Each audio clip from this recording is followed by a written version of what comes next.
In 1869, at the Valongo slave market in Rio de Janeiro, 8-year-old children were sold away from their mothers. Men had their teeth examined like horses. Women were assessed for their capacity to bear children. Brazil imported nearly 5 million enslaved Africans, more than any other country in the world. For 388 years, it was the heart of the largest slave system in the Western Hemisphere.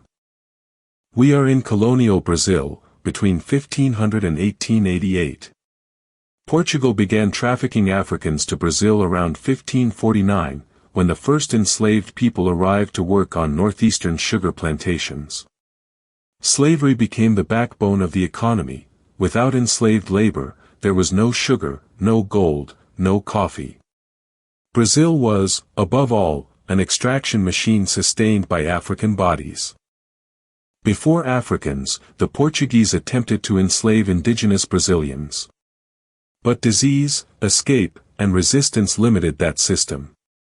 From 1549 onward, slave ships began crossing the Atlantic regularly.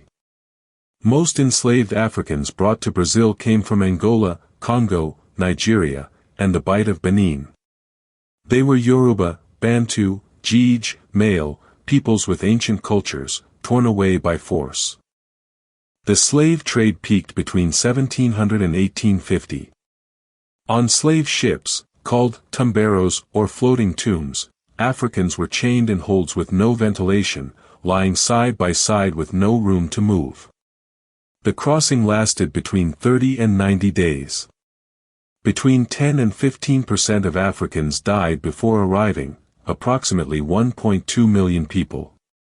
Those who survived arrived sick, disoriented, and without any prospect of freedom. On sugar plantations in Bahia and Pernambuco, enslaved people worked up to 18 hours a day cutting cane, feeding furnaces at 50 degrees Celsius, and processing sugar. Life expectancy after arriving at a plantation was 7 to 10 years. Plantation owners held absolute power. They could whip, mutilate, and kill. The pillory, the public punishment post, stood at the center of every colonial Brazilian town.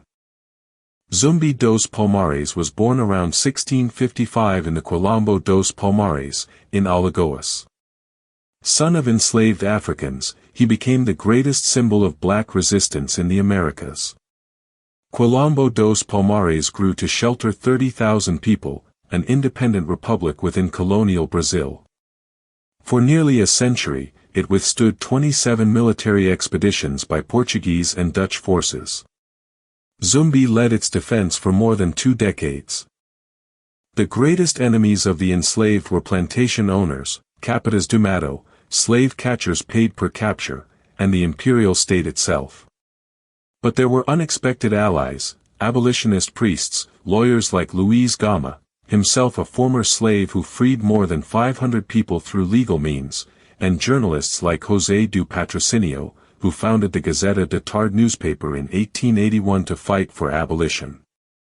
In 1835, Salvador, Bahia, was shaken by the male revolt, the largest urban slave uprising in the Americas. Led by Muslim Africans of Hausa and Nego origin, the revolt planned to take the city, kill the white population, and create an independent Islamic state. 600 rebels faced the Brazilian army. The uprising lasted only hours, but 70 died in the fighting and dozens were executed, flogged, or deported to Africa.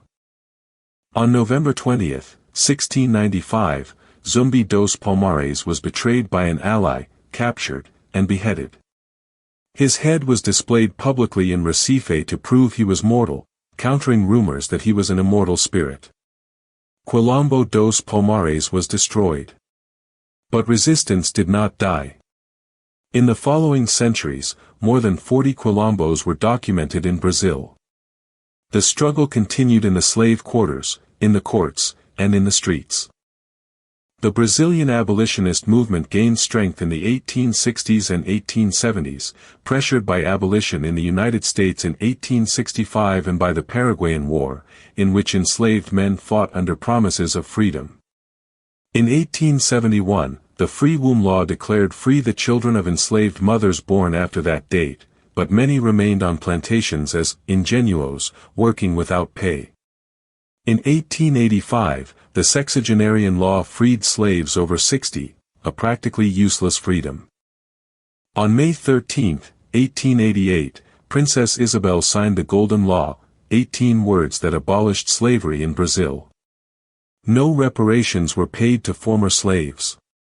No land was distributed.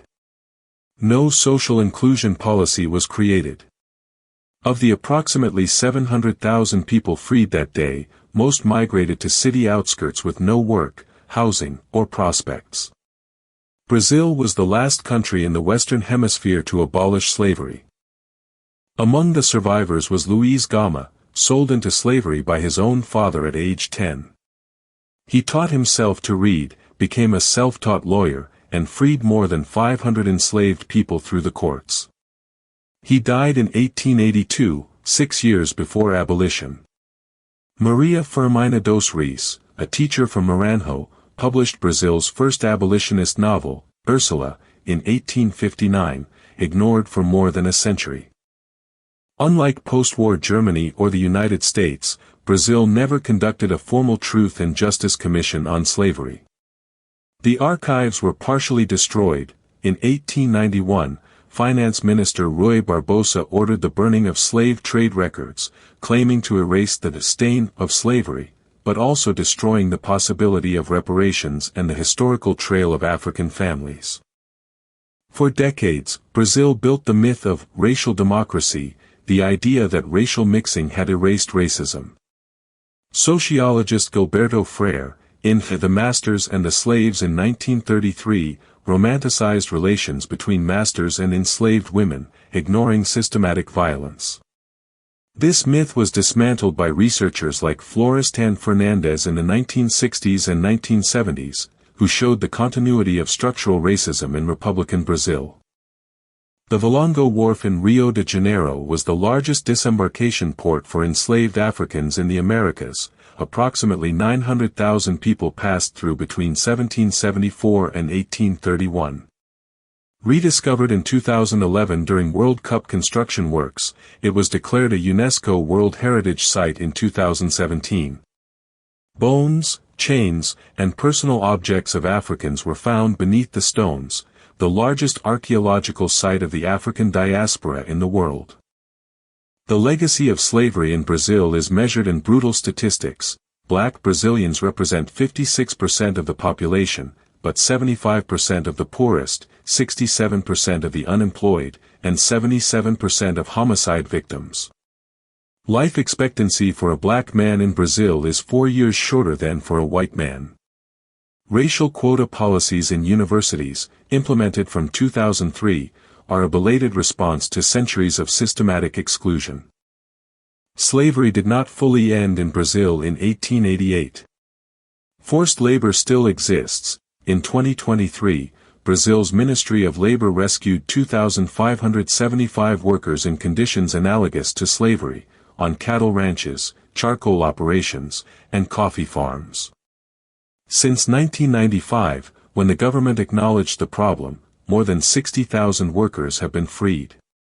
The supply chain reaches major national and international brands. Slavery in Brazil lasted 388 years and shaped every aspect of the society we inhabit today: our cuisine, our music, our religion, our inequality. Nearly 5 million Africans were brought by force to build this country. They were not forgotten. They live on in capoeira, in candomblé, in samba, in the DNA of more than 200 million Brazilians. Telling this story is the least we can do. If you enjoyed this video, like it and subscribe to the channel so you don't miss the next stories.